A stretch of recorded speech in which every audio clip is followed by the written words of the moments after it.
നമസ്കാരം, news law 24ലേക്ക് സ്വാഗതം. അർജുൻ, ഈ സിനിമയിലേക്ക് രാഷ്ട്രീയം കടന്നു വന്നിട്ടുണ്ട്.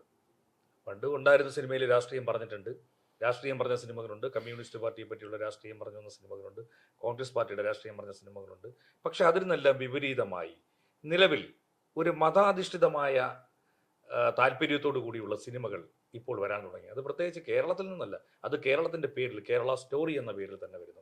വടക്കേ ഇന്ത്യയിൽ നിർമ്മിച്ച സിനിമ, വടക്കേ ഇന്ത്യയിലെ കഥാപാത്രങ്ങളെ വെച്ച് വടക്കേ ഇന്ത്യക്കാരായിട്ട് സൃഷ്ടിച്ച സിനിമകൾ ഇവിടെ ഇറങ്ങുന്നുണ്ട്. അത്തരത്തിലുള്ള ധാരാളം സിനിമകൾ എനിക്ക് തോന്നുന്നു ഇപ്പോൾ ഇറങ്ങിക്കൊണ്ടേയിരിക്കുന്നു. അതെന്തിനാ, കേരളത്തിനെ മാത്രം ലക്ഷ്യം വെച്ചുകൊണ്ടാണോ അതോ ഈ സൗത്ത് ഇന്ത്യൻ ജനതയെ ഉന്നം വെച്ചുകൊണ്ടാണോ? അത് ഈ ഒരു സിനിമയുമായി ബന്ധപ്പെട്ടുകൊണ്ട് രാഷ്ട്രീയം കളരുന്നത് ഇത് ആദ്യമല്ലല്ലോ. ഇപ്പൊ ഏറ്റവും ഒടുവിൽ ദുരന്തമായ ദുരന്തർ ദുരന്തറുമായി ബന്ധപ്പെട്ടുകൊണ്ട് അതിൽ വ്യക്തമായിട്ട് PFI തുറന്നു കാണിച്ചിരിക്കുന്നു. അതിൽ പേരെടുത്ത് തന്നെ PFI കുറിച്ച് പറയുന്നു. അപ്പൊ അത് ചിലർ പറയുന്നു അത് പ്രൊപ്പഗാൻഡയാന്ന് പറയുന്നു. ഇപ്പൊ ചിലർ പറയുന്നു കേരള സ്റ്റോറി പ്രൊപ്പഗാൻഡയാന്ന് പറയുന്നു. അപ്പൊ ചിലർ പറയുന്നു കേരളത്തിൽ അങ്ങനെയൊക്കെ നടക്കും, ഈ നിർബന്ധിച്ച് വായിക്കൊണ്ടെന്ന് ബീഫ് കുത്തി കയറ്റാൻ പറ്റൂ. അതവർ പറയുന്നു കേരള സ്റ്റോറി ബിയോണ്ട് കേരള എന്നല്ലേ ടൈറ്റിൽ തന്നെ ഇല്ലേ, കേരള സ്റ്റോറി ബിയോണ്ട് കേരള എന്ന ടൈറ്റിൽ തന്നെ കാണിച്ചിട്ടുണ്ട് എന്നാണ് സംവിധായകൻ പറയുന്നത്. അപ്പൊ അതുകൊണ്ട് അത് കേരളത്തിന്റെ കഥയല്ല, ബിയോണ്ട് കേരള എന്ന് കാണിച്ചിട്ടുള്ളത് കൊണ്ട് ഇൻഡോറിൽ അങ്ങനെ ഒരു സംഭവം നടന്നിട്ടുണ്ട്. പിന്നെ ഈ ISI ഇൻഡോറിൽ തന്നെ ബീഫ് കൈ വെച്ചോണ്ട് പോയതിന് പിന്നെ തല്ലിക്കൊന്നത്. അതെ അതെ, അതും അത് തന്നെയാണ്. ബീഫ് കൈവശം വെച്ചതിനല്ലേ. ലോകത്തിൽ ഏറ്റവും കൂടുതൽ ബീഫ് കയറ്റുമതി അയക്കുന്ന രാജ്യം ഏതാ? അത് ഇന്ത്യ തന്നെയാണ്. ബീഫ് കൊണ്ട് നടക്കുന്നവരെ തല്ലിക്കൊല്ലാൻ നടക്കുന്നത് അത് എന്ത് രാഷ്ട്രീയമാണ്? അപ്പൊ അതിലേക്ക് കടന്നു വരുന്ന രാഷ്ട്രീയം ആർക്ക് വേണ്ടിയാണ്? സംഘപരിവാറിന് വേണ്ടിയാണ്. സംഘപരിവാർ എന്തിനു വേണ്ടിയാണ് അത് ചെയ്യുന്നത്? സംഘപരിവാർ പറയുന്ന ഒരു കാര്യം എന്ന് പറയുന്നത് ആ സംസ്ഥാനങ്ങളിലെല്ലാം തന്നെ ആർട്ടിക്കിൾ 48, ഈ ആർട്ടിക്കിൾ 48 നടപ്പാക്കിയത് ആരാണ് നടപ്പാക്കിയത്? കോൺഗ്രസിന്റെ MP-മാര് തന്നെയാണ് അത് നടപ്പാക്കിയത്. നമ്മൾ ഭരണഘടന രൂപീകരിക്കപ്പെട്ടപ്പോൾ ജമ്മു കാശ്മീരിൽ അടക്കം വന്നിട്ട് അത് നിർത്തലാക്കില്ല ഇപ്പൊ. അത് ആർട്ടിക്കിൾ 370 എന്നുള്ളത് ടെമ്പററി ആർട്ടിക്കിൾ ആയിരുന്നല്ലോ, അതുകൊണ്ടാണല്ലോ നിർത്തലാക്കിയത്. ഈ ആർട്ടിക്കിൾ 48 എന്നുള്ളത് അത് ടെമ്പററി അല്ല, അത് സ്റ്റേറ്റുകളാണ് ഡിസൈഡ് ചെയ്യുന്നത്. അപ്പോൾ നമ്മുടെ സ്റ്റേറ്റ് അങ്ങനെ തീരുമാനമെടുത്ത് മാറ്റി നിർത്തിയേക്കല്ലോ. നമ്മുടെ സ്റ്റേറ്റ് തീരുമാനമായി അതിൽ നടപ്പാക്കിയിട്ടില്ലല്ലോ. അപ്പൊ കേരളത്തിൽ ആർക്കും സുലഭമായിട്ട് ബീഫ് കഴിക്കാൻ കഴിയില്ല.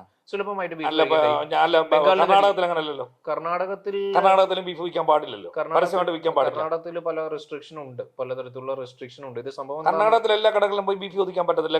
മലയാളികൾ നടത്തുന്ന അല്ലെങ്കിൽ മുസ്ലിങ്ങൾ നടത്തുന്നിടത്ത് മാത്രമായിട്ടാണ് അവിടെ ബീഫ് വിൽക്കാൻ പറ്റും. അതാണ്, അത് ഓരോ അജണ്ടയാണ്. ഭക്ഷണത്തിന്റെ അജണ്ട തന്നെ ഉണ്ടല്ലോ. ഇപ്പൊ ഹലാൽ കേന്ദ്രീകരിച്ചുകൊണ്ട് അജണ്ടയുണ്ട്. ഇപ്പൊ ചിലർ പറയുന്നു ഈ ഹലാൽ എന്ന് പറഞ്ഞ സംഭവം ഇവിടെ ആവശ്യകതയുണ്ടോ? അത് ഒരിക്കലും ആവശ്യകതയില്ല. ഇപ്പൊ ഈ പറയുന്ന പോലെ നമുക്ക് എന്നാ ഈ ഹലാലൊക്കെ ഇവിടെ വന്നത്? ഹലാൽ അടുത്ത കാലത്താണ് വന്നിട്ടുള്ളത്. അത് ഒരു 2-3 വർഷമേ ആയിട്ടുള്ളൂ. ഹലാൽ പോലുള്ള ബ്രാൻഡിങ് വന്നിട്ട് 2-3 വർഷം മാത്രമേ ആയിട്ടുള്ളൂ. ഒരു 5-6 വർഷം മാത്രമേ ആയിട്ടുള്ളൂ. അത് ഉറപ്പുണ്ട്. 5-6 വർഷം മാത്രമേ, ഒരു 10 വർഷം മാത്രമേ ആയിട്ടുള്ളൂ ഹലാൽ ഒന്നും. ഇത് ഇന്നൊരു 2-3 വർഷം കൊണ്ടാണ് അത് വ്യാപിപ്പിച്ചിട്ടുള്ളത്. അതാണ് ഞാൻ പറഞ്ഞത്, വ്യാപിച്ചിട്ടുള്ളത്. 1992 ശേഷം ഈ ബാബറി മസ്ജിദ് പൊളിച്ചതിന് ശേഷമാണെന്ന് തോന്നുന്നു കേരളത്തിൽ ഹിജാബും ഈ പർദ്ദയൊക്കെ സജീവമായിരുന്നു. അതിനു മുന്നേ അതൊന്നും ഒരു തരത്തിലുള്ള മലബാറിലെ വേഷം വേറെ ഒന്നായിരുന്നു. നല്ല രസമായിരുന്നു, മാപ്പിളക്കളകളിലെല്ലാം കണ്ടു. പക്ഷെ ഇപ്പൊ അതെല്ലാം ഇങ്ങനെ ഇത്തരത്തിലുള്ള ഈ വേഷം ഇട്ടത് കൊണ്ട് എന്ത് പ്രതിഷേധമാണോ അതോ മതപരമായ സിമ്പലാണോ? ഇത് മതപരമായിട്ടുള്ള സംഘടിക്കലാണോ എന്ന് സംശയമുണ്ട്. അത് മതപരമായിട്ടുള്ള ഒരു റാഡിക്കലൈസേഷൻ. ഞാൻ ചോദിക്കുന്നതല്ല, പർദ്ദ ഇട്ടാൽ ഒരു സംഘടിതമാവുമോ?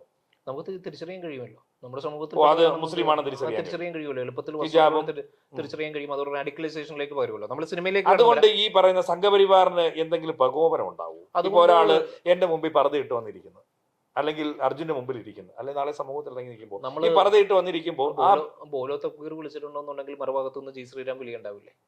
അതാണ് അതിന്റെ പിന്നിൽ. അത് BJP-യുടെ വളർച്ചയ്ക്ക് കാരണമാവില്ലേ? അപ്പൊ അതിനെ ആക്കം കൂട്ടിയതിന്റെ കാരണക്കാർ ഇവരും കൂടെ തന്നെയാണ്. ഇവരും ഒരു കാരണമാണ്. തീവ്ര മുസ്ലിം ചിന്താഗതിക്കാരാണോ ഇതിങ്ങനെ കൊണ്ടു നടക്കുന്നത്? അത് എനിക്ക് തോന്നുന്നില്ല. ഒരു വിഭാഗം തീവ്രമായിട്ട് വിശ്വസിക്കുന്നവര് അതിന്റെ ബദലായിട്ട് ഈ പറയുന്ന അപ്പൊ എന്ത് തീവ്രമാകുമ്പോഴാണ് അവിടെ ഈ അക്രമവും അത്തരത്തിലുള്ള പ്രവർത്തനം എല്ലാം ഉണ്ടാകും. നമ്മൾ സിനിമയിലേക്ക് തന്നെ കടന്നു എന്ത് തീവ്രമാകുമ്പോൾ അപ്പൊ സിനിമകളും അതുപോലെ ആക്കിയെടുക്കുകയാണോ ചെയ്യുന്നത്? സിനിമകളും അതുപോലെ തന്നെ ആക്കിയെടുക്കുകയാണ്. നമ്മളിപ്പോ ഏറ്റവും ഒടുവിൽ ചാവ, കാശ്മീർ ഫയൽസ്, എല്ലാ സിനിമകളിലും നമ്മൾ Chhatrapati Shivaji, great Indian kitchen, biryani, ഇതെല്ലാം നോക്കുകയാണെങ്കിൽ അൻവർ, അതെല്ലാം നോക്കുകയാണെന്നുണ്ടെങ്കിൽ ഒരു സമൂഹത്തെ തീവ്രവാദികളായി മുദ്രകുത്തുന്നു, പക്ഷെ നമ്മുടെ ഇടയിലൊക്കെ ഇഷ്ടംപോലെ മുസ്ലിം സുഹൃത്തുക്കളൊക്കെ ഉണ്ടല്ലോ, അവരുടെ ഇടയിലൊന്നും നമ്മളിത് കാണുന്നില്ല. അല്ല, ഞാൻ അവരെ തീവ്രവാദിയെ മുദ്രകുത്തുന്നു എന്ന് ഞാൻ പറഞ്ഞില്ലല്ലോ. ഞാൻ ഒരു ഭാഗത്തെ തീവ്രവാദിയെ മുദ്രകുത്തുന്നു എന്നാണല്ലോ ഞാൻ പറയുന്നത്. അപ്പൊ അവരൊക്കെ കാണുമ്പോഴും അവർക്ക് പ്രതിഷേധം അറിയിക്കാനേ കഴിയുള്ളൂ. നമുക്കറിയാലോ വിശ്വരൂപം ഇറങ്ങിയപ്പോൾ എന്തുമാത്രം പ്രതിഷേധമായിരുന്നു ഉണ്ടായിരുന്നു. അല്ല, അങ്ങനെ നോക്കുകയാണെന്നുണ്ടെങ്കിൽ ഈ ഹൈന്ദവരുടെ ഇടയിൽ തന്നെ വൈഷ്ണവരും ശൈവരും എന്നും പറഞ്ഞുകൊണ്ട് വലിയ യുദ്ധങ്ങൾ നൂറ്റാണ്ടുകൾക്ക് മുമ്പ് നടന്നിട്ടുണ്ട്. പക്ഷെ ഞാൻ ചോദിക്കുന്നത്, ഒരു ഹിന്ദു ആണെന്ന് പ്രൂവ് ചെയ്യാൻ വേണ്ടി നമുക്ക് ഒരാളുടെ മുന്നിൽ ചെന്നിരുന്ന് എന്താണ് പറയാൻ പറ്റുന്നത്? ഹിന്ദു എന്നുള്ള ഒരു ഈ തോളത്തോട് ഒരു ഷാൾ ഇട്ടാൽ മതി ബി ജെ പിക്കാരുടെ, ഹിന്ദു അല്ലെ കയ്യിൽ ചരട് കിട്ടിയാൽ മതിയോ, അതോ കുറി ഇട്ടാൽ മതിയോ? ഹിന്ദു എന്നുള്ളൊരു വാക്ക് തന്നെ ഉണ്ടായിട്ടുള്ളത് പൂനെ പാക്ടിന് ശേഷം. പക്ഷെ അത് ഹിന്ദു എന്ന് പറഞ്ഞാൽ ഒരു കൂട്ടം ജാതികൾ മാത്രമായിരുന്നുള്ളൂ. ബ്രിട്ടീഷുകാർ ഇവിടുന്ന് പോയപ്പോഴേ ഇവിടെ പാഴ്സി ഉണ്ടായിരുന്നു. ഇവിടുന്ന് പോകുന്ന സമയത്ത്, അല്ല അവിടെ ഉള്ളപ്പോ തന്നെ അവരിവിടെ സെൻസസ് എടുക്കുന്ന സമയത്ത് പാഴ്സി ഉണ്ട്, സിഖ് ഉണ്ട്, മുസ്ലിം ഉണ്ട്, ക്രിസ്ത്യാനി ഉണ്ട്.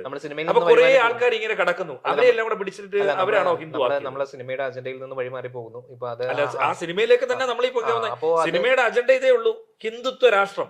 ആ ഹിന്ദുത്വ രാഷ്ട്രം എവിടുന്ന് വന്നു എന്നുള്ളതോടെ നമുക്ക് പറയാം. അത് നമ്മൾ രാജ്യം ഭരിക്കുന്ന ശക്തികളിൽ ഏതെങ്കിലും വേദങ്ങളിലോ ഉപനിഷത്തുകളിലോ അല്ലെന്നുണ്ടെങ്കിൽ നമ്മുടെ ഈ പറയുന്ന രാമായണത്തിലോ മഹാഭാരതത്തിലോ എവിടെയെങ്കിലും ഉണ്ടോ ഹിന്ദു? അത് സ്വാഭാവികമായിട്ടും ഞാൻ പറഞ്ഞല്ലോ, നമ്മൾ ഓപ്പോസിറ്റ് സൈഡിൽ ഹിന്ദു എന്ന് പറയുന്നത് എന്താണെന്ന് മനസ്സിലായി. അത് ഒരു രാഷ്ട്രീയപരമായിട്ടുള്ള ഒരു സംഘടിക്കലിന്റെ ഒരു രൂപമായിട്ടാണ്. അതാണല്ലോ ഇപ്പൊ ഈ രാജ്യം ഭരിച്ചുകൊണ്ടിരിക്കുന്നത്. അതാ ഞാൻ പറഞ്ഞത്. അതാണ് രാജ്യം ഭരിക്കാൻ. അപ്പൊ ഞാൻ ചോദിക്കുന്നത്, അങ്ങനെയാണെന്നുണ്ടെങ്കിൽ മുസ്ലിമിന് ഇപ്പൊ ഈ പർദ്ദ ധരിക്കുന്നതാണെങ്കിലും ഹിജാബ് ധരിക്കുന്നതാണെങ്കിലും അവര് മുസ്ലിം തീവ്രവാദം പറയുന്നതാണെങ്കിലും അവർക്കും രാജ്യം ഭരിക്കാൻ വേണ്ടി തന്നെയാണോ പറയുന്നത്? അവർക്ക് ആ പൊളിറ്റിക്കൽ ഇസ്ലാം അങ്ങനെയാണല്ലോ, ലോകം മൊത്തം കീഴ്പ്പെടുത്താനുള്ള ശ്രമമാണല്ലോ പൊളിറ്റിക്കൽ ഇസ്ലാം നടത്തിക്കൊണ്ടിരിക്കുന്നത്. എന്നിട്ട് ലോകത്ത് എവിടെ പിന്നെ അത്ര വലിയ പൊളിറ്റിക്കൽ അങ്ങനെയാണെന്നുണ്ടെങ്കിൽ അറബ് രാജ്യങ്ങളിടത്തുണ്ടോ? അറബ് രാജ്യങ്ങളിൽ ഇവിടുന്ന് ഞാൻ ചോദിക്കുന്നതല്ല, ഇവിടെ നിന്ന് കുറ്റം പറയുകയും സോഷ്യൽ മീഡിയയിൽ അടക്കം മുസ്ലിമിനെ കുറിച്ച് വളരെ വ്യാപകമായി പരാതി എഴുതുന്നിട്ടുള്ള ഹിന്ദുക്കളടക്കം ക്രിസ്ത്യാനികളടക്കം സമ്പാദിക്കുന്നത് UAE പോയിട്ടാണല്ലോ. അത് അതൊരു വ്യത്യസ്തമുണ്ട്. ഈ അറബ് രാജ്യങ്ങളിലെ ജിയോളജിസ്റ്റുകളൊക്കെ തന്നെയാണല്ലോ അവിടെ ഓയിൽ ഇൻവെന്റ് ചെയ്തിട്ടുള്ളത്. ഓയിൽ ഇൻവെന്റ് ചെയ്തത് ആരാണ്? അമേരിക്ക അടക്കമുള്ള ബ്രിട്ടനുമാണ്. കാഫറുകളല്ലേ? അതെ, ബ്രിട്ടനും പിന്നെ അതുപോലെ തന്നെ അമേരിക്കയാണ് അവിടുത്തെ ഈ സ്രോതസ്. ഇത് നമ്മൾ ഒരു കൺക്ലൂഷനിലേക്ക് നമ്മൾ എത്തുകയാണ്. ഇപ്പൊ ചിലരെ സംബന്ധിച്ചിടത്തോളം ചിലർ പറയുന്നു, ഇപ്പൊ ഹിന്ദുത്വ രാഷ്ട്രീയത്തെ പ്രതിനിധീകരിച്ചുകൊണ്ട് ഒരു സിനിമ ഇറക്കിയിട്ടുണ്ടെന്നുണ്ടെങ്കിൽ, എതിർത്തുകൊണ്ടൊരു സിനിമ ഇറക്കിയിട്ടുണ്ടെന്നുണ്ടെങ്കിൽ ഒരു ഈ പറയുന്ന BJP-ക്കാരും RSS-കാരും പറയും ഉടനെ അത് അജണ്ടയാണ്, ഇസ്ലാമിക പക്ഷത്തിന്റെ അജണ്ടയാണെന്ന് പറയുന്നു. നേരെ മറിച്ചുകൊണ്ട് ഇസ്ലാമിക തീവ്രവാദത്തെ തുറന്നു കാണിച്ചുകൊണ്ട് സിനിമ ഇറക്കിയിട്ടുണ്ടെന്നുണ്ടെങ്കിൽ BJP-ക്കാർ പറയുന്നു അത് അജണ്ടയാണെന്ന് പറയുന്നു. ഇത് തന്നെയാണ് എമ്പുരാനിലും കേരള സ്റ്റോറിയിലും അൻവറിലും കുരുത്തിയിലും അതോടൊപ്പം തന്നെ ചാവയിലും ഇപ്പൊ ഏറ്റവും ഒടുവിൽ ദുരന്തറിലും സംഭവിച്ചുകൊണ്ടിരിക്കുന്നു. അതെ, അതും ഒരു രണ്ട് വ്യത്യസ്ത മതവിഭാഗങ്ങൾ തമ്മിൽ പ്രണയിച്ചിട്ടുണ്ടെന്നുണ്ടെങ്കിൽ ഇന്നും എന്തുമാത്രം കഷ്ടതയാണ് അവർ അനുഭവിക്കുന്നത്. രണ്ട് വ്യത്യസ്ത മതവിഭാഗങ്ങൾ തമ്മിൽ പ്രണയിച്ചിട്ടുണ്ടെന്നുണ്ടെങ്കിൽ അങ്ങനെ ഒരു കഷ്ടത അനുഭവിച്ചുകൊണ്ടിരിക്കുകയാണ്. അപ്പൊ മറ്റു സംസ്ഥാനങ്ങളിലൊക്കെ ആണെന്നുണ്ടെങ്കിൽ അവർക്ക് നാട് വിടേണ്ടി വരും. അപ്പൊ മതമാണ് പ്രശ്നം. അപ്പോൾ നമ്മൾ ഒരു കൺക്ലൂഷനിലേക്ക് എത്തുമ്പോൾ ഈ ഒരു സിനിമകളിൽ വ്യാപകമായിട്ട് മതതീവ്രവാദവും മതവർഗീയതയും എല്ലാം തന്നെ വ്യക്തമായിട്ട് ഈ പറയുന്ന പോലെ സൂചിപ്പിക്കുന്നുണ്ട്.